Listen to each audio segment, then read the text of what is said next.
Hi students, मैं अश्विन। मुझे उम्मीद है आप सभी अच्छे होंगे। सिनोनिम्स एंड एंटोनिम्स इस सीरीज़ का ये सेशन नंबर 18 है। आइए आज की क्लास को शुरू करते हैं।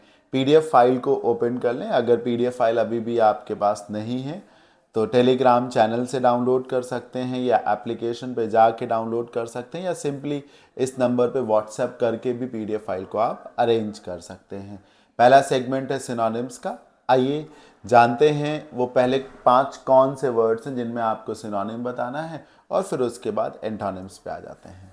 पहला वर्ड है सेलिएंट। सेलिएंट प्रॉपर्टीज़ के लिए यूज़ होता है, फीचर्स के लिए यूज़ होता है। ये एक पॉजिटिव वर्ड है जो आप में स्पेशल क्वालिटी है, जो यूनिक क्वालिटी है, जो आपको इम्प्रेसिव बनाती है, दूसरों से अलग बनाती है, उसको सेलिएंट कहते हैं। तो स्पेशल, यूनिक, इम्प्रेसिव या डिस्टिंक्ट, DISTINCT, ये सब सेलिएंट के सिनोनिम्स हो जाते हैं। ऑप्शन नंबर ए इसका सही आंसर है। साइलेंट का मतलब शांत हुआ और वियरीसम इसका मतलब है वो चीज़ें जो आपको बहुत ज़्यादा थका दें। अब कौन सी चीज़ें आपको थकाती हैं? एक तो जैसे बहुत मेहनत का काम हो या बहुत ही उबाऊ काम हो, दोनों तरीके से आप थकते हैं। ज़रूरी नहीं कि आप बहुत भारी काम करें तब आप थकें। कभी कभी अगर कोई काम आप अपनी इच्छा के खिलाफ कर रहे हैं तब भी आप वहाँ पे थक जाते हैं। तो जो वियरी सम है वो टायर सम है। टायर सम है। और मैंने क्या कहा कि वो बोरिंग भी होगा तो मोनोटोनस भी हो सकता है। बोरिंग, टेडियस, ठीक है ना। बर्डनसम आप इसे बोल सकते हैं, बर्डनसम। एक बात और ध्यान से समझिएगा, इससे एक वर्ड अलग कर लीजिए, वियरी। वियरी का मतलब होता है थका हुआ, टायर्ड, ठीक है। तो वियरी का मतलब है थका हुआ और वियरी सम का मतलब है जो चीज़ आपको थकाए बहुत ज़्यादा। फिर लास्ट वर्ड है सेटिस्फैक्ट्री। आप जानते हैं जो चीज़ें संतोषजनक हैं, आपके हिसाब से हैं, जैसा आप सोचते हैं वैसा ही है। तो सेलिएंट का सही सिनोनिम क्या हो जाएगा? स्पेशल। अगला वर्ड है प्रेडिकामेंट। प्रेडिकामेंट बेसिकली कहाँ यूज होता है? प्रेडिकामेंट को हिंदी में अनिश्चितता कहते हैं। क्या कहते हैं? अनिश्चितता। मतलब स्टेट ऑफ कंफ्यूजन जो है, जो स्टेट ऑफ कंफ्यूजन है या स्टेट ऑफ एम्बिगिटी जो है या स्टेट ऑफ अनसर्टेनिटी है, कि कुछ भी विद ऑल कॉन्फिडेंस नहीं कह सकते हैं। तो प्रेडिकामेंट का मतलब क्या है? कंफ्यूजन या फिर अनसर्टेनिटी। अब देखिए, सेंसिटिविटी संवेदनशीलता, अटेंडेंस उपस्थिति, हेजिटेशन हिचकिचाहट, क्वैगमायर। क्वैगमायर का मतलब क्या होता है? क्वैगमायर एक स्टेट है जहां पर चीज़ें आपके फेवर में नहीं हो रही, एक संकट की स्थिति हो सकती है। वो क्या हो सकता है? बेसिकली जिसमें आप एक फंसे हुए हो। क्वैगमायर को आप दलदल भी कहते हैं कई बार। अब दलदल में जब आप पहुंच जाएंगे तो क्या बड़ी मजा आएगी? वहां एक तरीके से आप फंस ही तो गए हैं। तो इसका जो सही सिनोनिम है वो क्या हो सकता है? क्वैगमायर हो सकता है, ठीक है ना।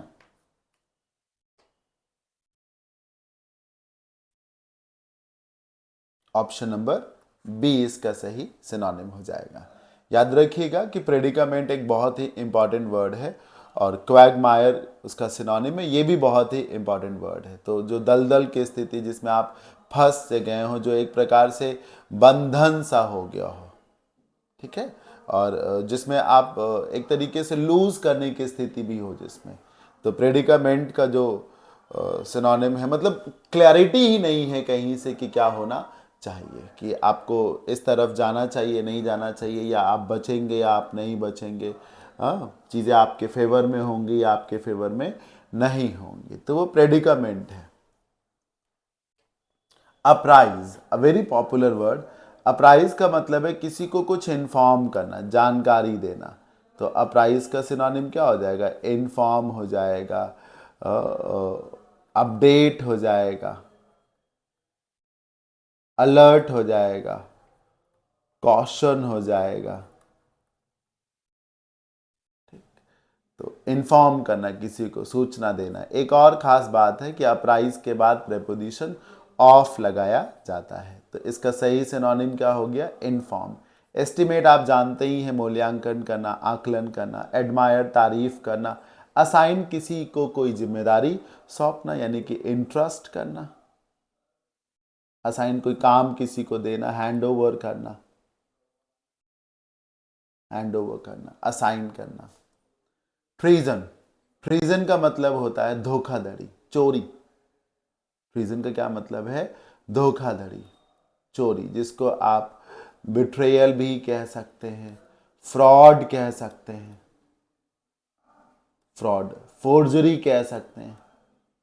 हालांकि फोर्जरी एक स्पेशल टाइप का फ्रॉड है जिसमें लोग नकली साइन बना लेते हैं किसी का। तो ट्रीजन एक तरीके से क्या है? चीटिंग है, धोखाधड़ी है, जिसको आप फोर्जरी, बिट्रेयल, फ्रॉड कह सकते हैं। ट्रीचरी भी कह सकते हैं, CHERY। और आप इसे परफिडी भी कह सकते हैं, परफिडी। इन सब का मतलब होता है धोखा देना किसी को, ठगना जिसको कह सकते हैं। परफिडी का मतलब होता है ठगना। तो ट्रीजन का सिनोनिम चाहिए सर, डिसेप्शन हो जाएगा। डिसेप्शन डिसीव से बना है, जब आप किसी को डिसीव करते हो तो आप उसे चीट करते हो, ठीक है। तो हेरा फेरी, गबन, डिसेप्शन, धोखा जिसको कह सकते हैं, जिसको आप डेल्यूजन भी बोल सकते हैं, ठीक। एब्सर्डिटी, बेवकूफ़ी जिसको कहते हैं, कुछ भी अगर एब्सर्ड है तो ऑफ नो यूज़, बेकार, जिसका मतलब कुछ नहीं है, जो चीज़ें नॉनसेंस हैं जिसको कह सकते हैं।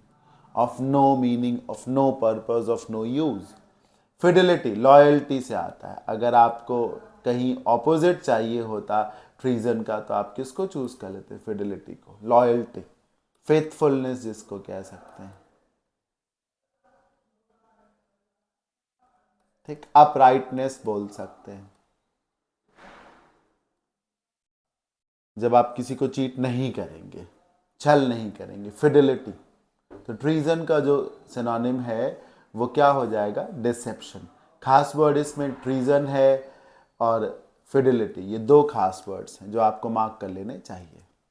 एमिएबल, अभी CPOSI मेंस 2023 में ये वर्ड पूछा गया। अब एमिएबल का सिनोनिम पूछा गया हो चाहे एंटोनिम पूछा गया हो, लेकिन पूछा गया है।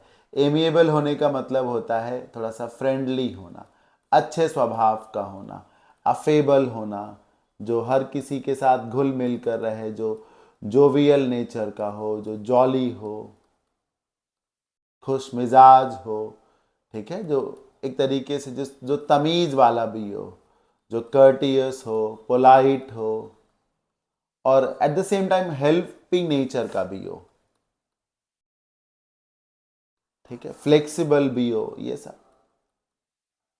जो कुल मिलाकर के हर तरीके से अच्छा है वो एमिएबल हो गया।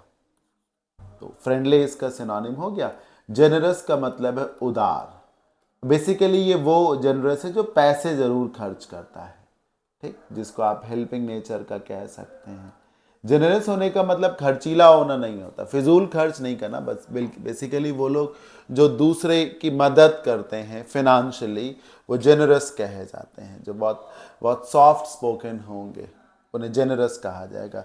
रीजनेबल का मतलब है तार्किक, व्यवहारिक, जिसको आप दूसरे शब्दों में लॉजिकल भी कह सकते हैं, मीनिंगफुल भी कह सकते हैं, फीजिबल भी कह सकते हैं, ठीक है, जेन्युइन भी कह सकते हैं।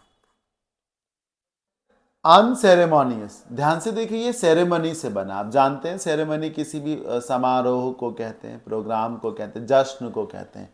अब ध्यान से देखिए, सेरेमोनियस में तो खुशी की बात होगी। अनसेरेमोनियस, जो चीज़ें प्लस में नहीं है, अनसेरेमोनियस स्टेट वो है, अनसेरेमोनियस एक्सपीरियंस है जब आपके साथ बदसलूकी की गई, जब आपको अच्छा नहीं फील हुआ, जब आपको अच्छा नहीं फील हुआ, जैसे किसी को गाली दे करके घर से भगा दिया गया, तो वो अनसेरेमोनियस एक्सपल्शन हो गया, अनसेरेमोनियस एक्सपल्शन हो गया। हाँ, किसी ने किसी को जब कुछ बोला तो आपत्तिजनक कह दिया, तो अनसेरेमोनियस कमेंट्स हो गए, जिसको आप इनसिंसियर भी कह सकते हैं, हाँ, डेरोगेटरी भी कह सकते हैं। तो आपत्तिजनक, अनसेरेमोनियस का मतलब है। ठीक है, अब जो इस में इंपॉर्टेंट वर्ड्स हैं वो जो है वो तो है ही, उसके अलावा अनसेरेमोनियस एक खास वर्ड है जो आपको मार्क कर लेना चाहिए। आगे बढ़ते हैं और एंटोनिम्स पे आ जाते हैं। एंटोनिम्स को शुरू करने से पहले मैं बताना चाहूँगा कि अगर कंप्लीट वोकैब आपको पढ़नी है, कंप्लीट वोकैब यानी कि सिनोनिम्स एंटोनिम्स के साथ साथ idioms, phrasal verbs, proverbs, one word, roots, confusing words, मतलब सब कुछ पढ़ना है, तो आप ऑल इन वन बैच है वर्ड पावर का, उसके लिए जा सकते हैं विद लाइफ टाइम वैलिडिटी। इस बैच की कॉस्ट है जस्ट 499। एप्लीकेशन पर ही अवेलेबल है, तमाम डेमो सेशंस दिए हुए हैं, अलग अलग टाइप की चीज़ों के डेमो सेशंस करके देख लीजिए। सिनोनिम्स का देख लीजिए, ईडियम्स का, फ्रेजल वर्ब्स का, प्रोवर्ब्स का, वन वर्ड का, रूट्स का, कंफ्यूजिंग वर्ड्स का, सबका एक एक दो दो लेक्चर अटेंड करके देख लीजिए, आइडिया लग जाएगा कि कैसा पढ़ाया जाता है। और सबसे बड़ी बात, मैं जो भी पढ़ाता हूँ पहले ही डिक्लेयर कर देता हूँ कि मैं सिनोनिम्स एंटोनिम्स में इतने लेक्चर्स में ये कंटेंट पढ़ाऊँगा, कंफ्यूजिंग वर्ड्स में इतने कंफ्यूजिंग पेयर्स पढ़ाऊँगा, ये वो कंफ्यूजिंग पेयर्स हैं। तो सारी चीज़ें बिल्कुल ही ओपन हैं, कुछ भी हिडन नहीं है कहीं से कि मैंने कह दिया कि मैं रूट्स पढ़ाऊँगा और पता नहीं मैं कितने पढ़ाऊँगा। तो मैं पहले डिक्लेयर कर रहा हूँ कि वो 100+ होंगे। फिर मैं आपको पैरेलल में ही नोट्स दे देता हूँ, तो उससे मैं ये भी क्लियर कर देता हूँ कि मैं यही रूट्स आपको पढ़ाऊँगा, राइट। तो आप चाहें तो इस बैच के लिए जा सकते हैं। एंटोनिम्स में पहला वर्ड है डिफरेंशियल। डिफरेंशियल पर्सन कौन होता है? अच्छा वर्ड है। डिफरेंशियल पर्सन वो होता है जो दूसरे की रिस्पेक्ट करता है, जो सम्मान देता है, यानी कि जो रिस्पेक्टफुल है। ठीक है, हाँ, जो थोड़ा सा रिवेयर करता है एक तरीके से, जो कर्टियस है, COURTOOUS, कर्टियस, विनम्र है, पोलाइट है, जो जो एक तरीके से सामने वाले की इज्जत करता है, तो जो रिस्पेक्टफुल है, रिवेयरिंग है। एक वर्ड वेनरेट होता है, वो भी सम्मान करने से ही बनता है। तो जो बंदा डिफरेंशियल नेचर का है वो आदर सत्कार करता है, यानी कि वो सबमिसिव हो सकता है, वो इवन ओबीडियंट भी हो सकता है। जो व्यक्ति आदर सत्कार करेगा वो आपका कहा भी तो मानेगा, तो वो डिफरेंशियल हो गया। जो ये इसका बेसिक वर्ड है डिफरेंस। इस डिफरेंस का मतलब ही होता है टू टू रिस्पेक्ट समवन। तो डिफरेंशियल, जिसका तरीका दूसरे का सम्मान करने जैसा है। Hefty, powerful, haughty and tardy. Tardy का मतलब होता है वेरी लेजी, ढुलमुल जिसको आप कह सकते हैं, स्लगिश। ठीक, लेजी, स्लगिश, हाँ, टार्डी, लैकेडेसिकल, तो जो बहुत सुस्त टाइप का है एक तरीके से, जो बहुत इनएक्टिव है, बहुत बहुत बहुत स्लो है।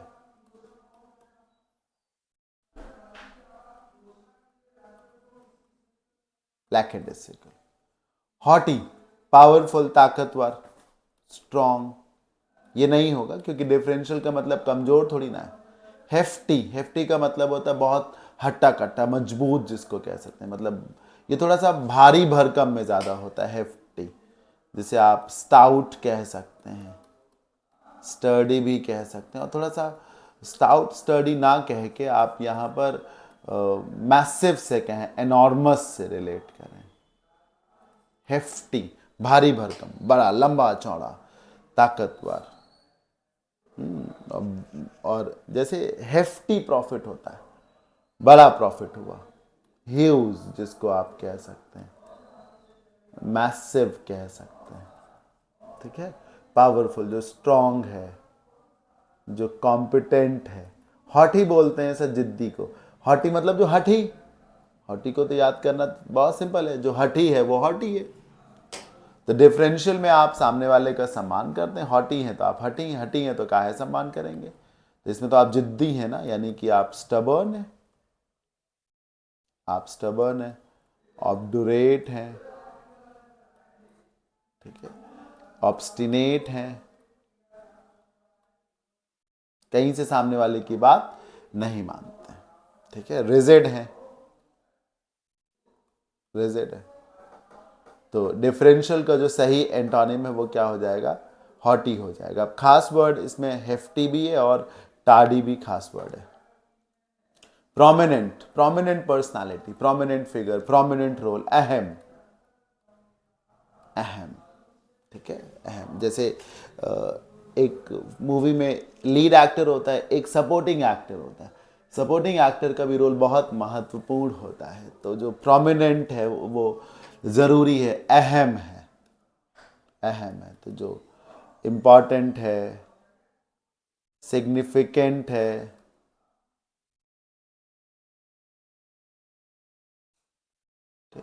नेसेसरी है, एसेंशियल है, बड़ा है, वो वैल्यू है जिसकी, एक तरीके से वैल्यूबल है। तो इम्पॉर्टेंट, सिग्निफिकेंट, वैल्यूबल, काम का जिसको कह सकते हैं, वर्दी, वर्दी। ऑपोजिट चाहिए आपको sir, renowned, renowned, famous. Renowned का मतलब होता है विख्यात, जिसको सब जानते हैं। तो ये तो सिनोनिम हो गया एक तरीके से। भाई कोई व्यक्ति अगर अहम है, योग्य है, काबिल है, तो उसकी सब चर्चा करेंगे, उसको सब जानेंगे, बिल्कुल जानेंगे। सेलिब्रेटेड भी नहीं होगा। सेलिब्रेटेड पर्सन भी वो है जिसको लोग अप्रिशिएट करते हैं। सेलिब्रेटेड पर्सन सेलिब्रिटी नहीं बोलता। अब सोचो ना, सेलिब्रेशन से सेलिब्रिटी आ गया। तो सेलिब्रिटी होने का मतलब क्या है, जिसकी वैल्यू है। So if you are a celebrated person, तो आपकी वैल्यू है, आपकी वर्थ है। तो ये भी सिनोनिम हो जाएगा किसका, चाहे रिनाउंड का या प्रोमिनेंट का, संबंधी से। इनेप्ट, अयोग्य। एप्ट का ऑपोजिट, एप्ट का मतलब होता है काबिल। इनेप्ट मतलब होता है बेवकूफ, जिसको आप फुलिश कह सकते हैं, क्लमसी कह सकते हैं, ऑफ नो यूज, बेवकूफ, बेकार का, स्टूपिड, स्टूपिड। प्लेबियन एक वर्ड है। प्लेबियन का मतलब होता है जो थोड़ा सा गंवार है, जिसको, जो अशिक्षित है, जिसको कुछ नहीं आता, जो जो बोरिश है, जो अनसिविलाइज्ड है, जो अनसोफिस्टिकेटेड है,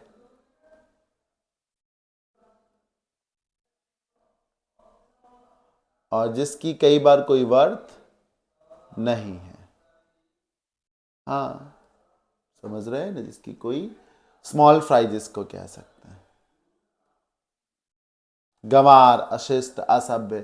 प्लेबियन, साधारण दर्जे का जो व्यक्ति होता है ना, कॉमन, जो कॉमन है, साधारण दर्जे का, जिसमें कुछ विशेष नहीं है, जो कुछ खास नहीं है, विलक्षण नहीं है।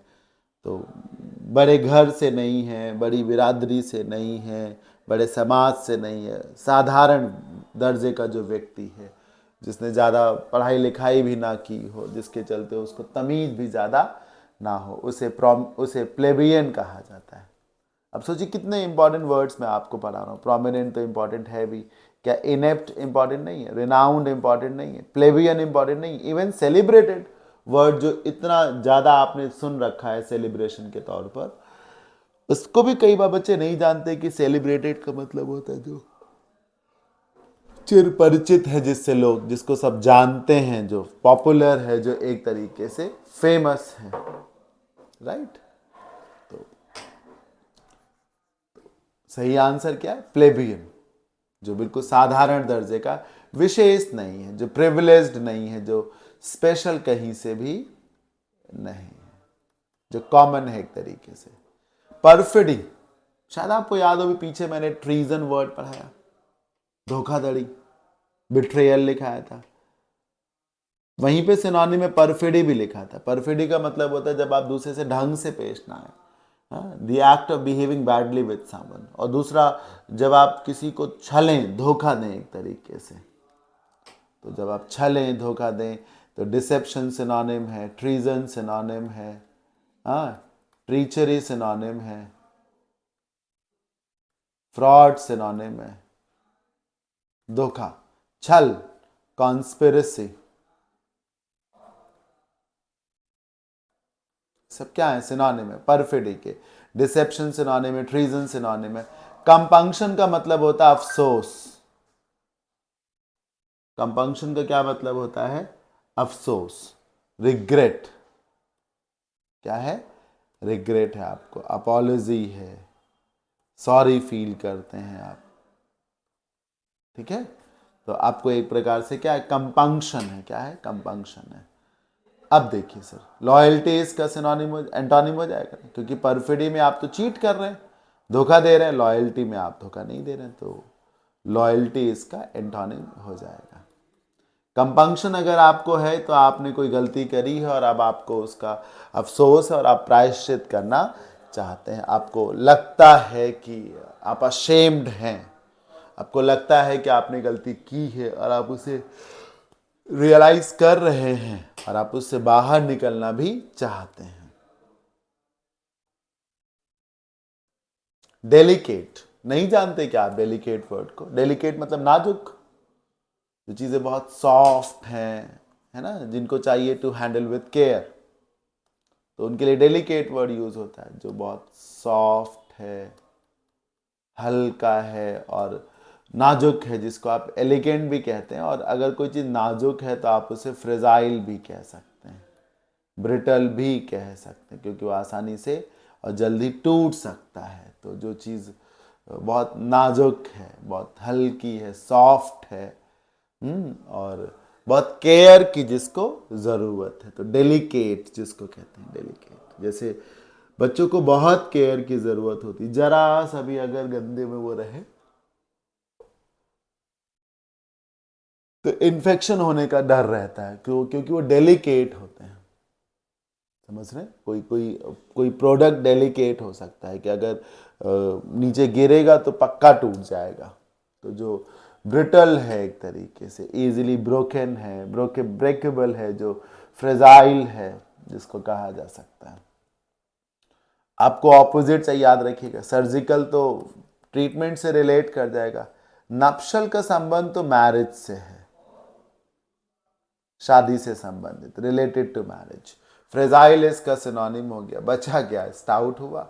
नप्शल का मतलब शादी ब्याह से संबंधित है, सर्जिकल ऑपरेट करने से संबंधित है, और स्टाउट का मतलब होता है शारीरिक रूप से बहुत सबल, गठीला जिसको कह सकते हैं, मजबूत, जिसको आप स्टर्डी बोल सकते हैं, गठीले बदन वाला। तो स्टाउट ताकतवर, स्टर्डी जिसको आप कह सकते हैं, जो बहुत मजबूत है, जो बहुत पावरफुल है, जो बहुत पावरफुल है, जो फर्म है, एक तरीके से स्ट्रॉन्ग है, शरीर से जो बहुत सबल है, उसे स्टाउट या स्टर्डी कह सकते हैं। डेलिकेट इसी का ऑपोजिट हो जाएगा, या ये ऑपोजिट है किसका? डेलिकेट का। ठीक है, ये लास्ट वर्ड है आज की क्लास का, और ये वर्ड है कैलस। नहीं जानते? कैलस, कैलस का मतलब होता है बहुत क्रूर, जो बहुत हार्श है। कैलस होने का मतलब होता है बहुत ज्यादा हार्श होना, रूड होना, इम्पोलाइट होना, इनह्यूमन होना, रूथलेस होना, असभ्य, कैलस, दुष्ट।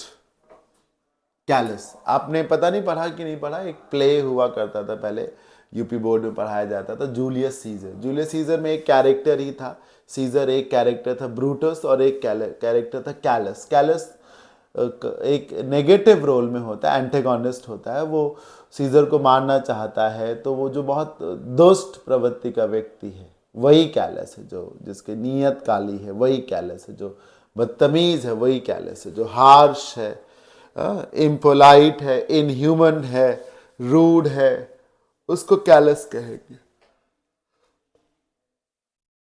आपको क्या लगता है ऑपोजिट इसका क्या होगा? इंडिफरेंट होगा? नहीं, इंडिफरेंट का मतलब तो होता है कि कोई फर्क ही नहीं पड़ता। इंडिफरेंट होने का मतलब है कि आपको कोई फर्क ही नहीं पड़ता, आपके साथ अच्छा हो तब भी ठीक है, बुरा हो तब भी ठीक हो, या दूसरे के साथ भी अच्छा हो रहा तो भी आपको कोई लेना देना नहीं है, बुरा हो रहा तो भी आपको कोई लेना देना नहीं है। तो आप इंडिफरेंट रहते हैं, यानी कि आप अनकंसर्न्ड हैं, अनकंसर्न्ड है, डिसकनेक्टेड है।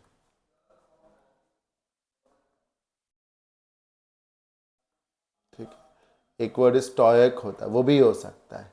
इनसेंसिटिव कैलेस का सिनोनिम है, क्योंकि सेंसिटिव होने का मतलब आप संवेदनशील हैं, और इनसेंसिटिव ऑपोजिट, आप संवेदनहीन हो जाएंगे। सिंपैथेटिक नहीं लगता आपको इसका सिनोनिम एंटोनिम होना चाहिए, क्योंकि सिंपैथी से बना, सिंपैथी मतलब दया, सिंपैथेटिक होने का मतलब होता है दयावान होना, यानी कि आप पोलाइट हैं,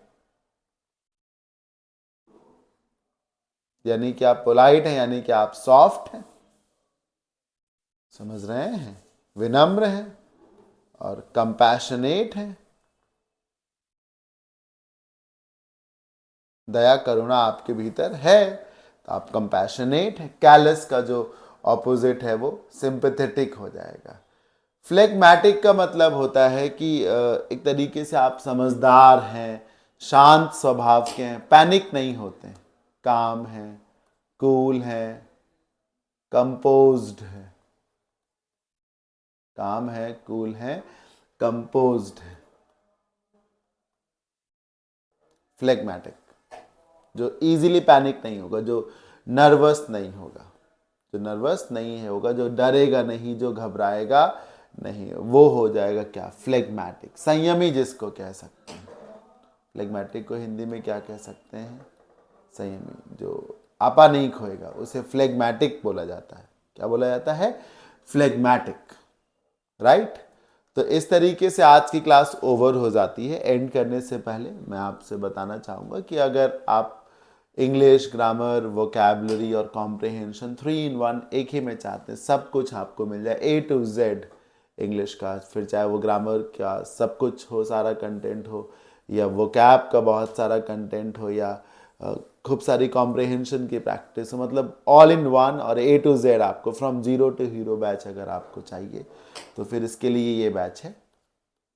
तो फिर यही वो बैच है जो आप ले सकते हैं। बैच की फीस है जस्ट 1199। ठीक है, तो आप ज़रूर इस बैच की तरफ जा सकते हैं अगर आप को नीड है कि अच्छा आपको पढ़ना है तो।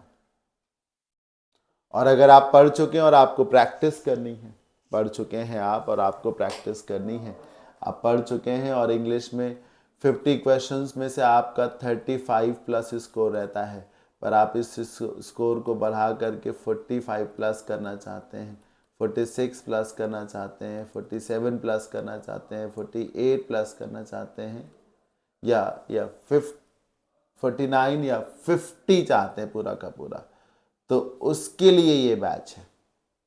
मतलब आप पढ़ चुके हैं लेकिन आपको प्रैक्टिस करनी है बहुत अच्छे से, तो ऐसे स्टूडेंट्स के लिए ये बैच है। इस बैच में टोटल में 100 इंग्लिश के मॉक्स हैं विद डिस्कशन।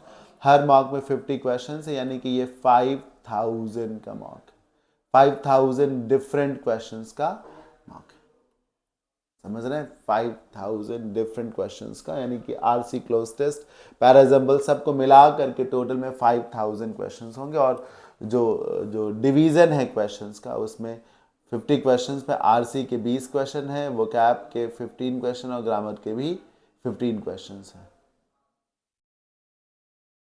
ठीक है, तो अभी ये बैच जो है डिस्काउंट के साथ है, तो आप इस बैच को जल्द से जल्द जो है बाई कर सकते हैं। इस बैच को विजिट करेंगे तो वहाँ पे कुछ डेमो लेक्चर्स भी पड़े हैं, आप उनका भी असिस्टेंस ले सकते हैं, बिल्कुल ले सकते हैं।